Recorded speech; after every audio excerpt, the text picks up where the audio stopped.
Jo estava compaginant la feina de Grossans, més l'entrenar, més treure'm tots els títols.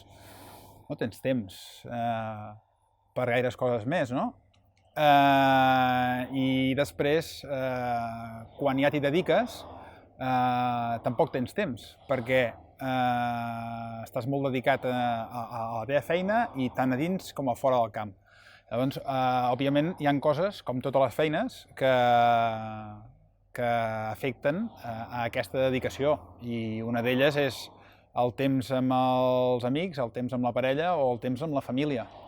Jo de petit sempre deia que volia ser pare jove i pare de molts nens, ja que jo era fill únic, doncs, que em portessin moltes joves a casa i molts nets, i de moment estem una mica parats en aquest sentit. I sí que és veritat que a vegades trobo faltar fer coses amb els amics més normals, com pot ser anar d'excursió un diumenge al matí, o com ho faria amb la parella, o fer un dinar familiar el diumenge, i no ho puc fer.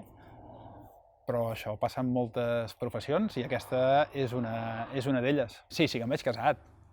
Sí.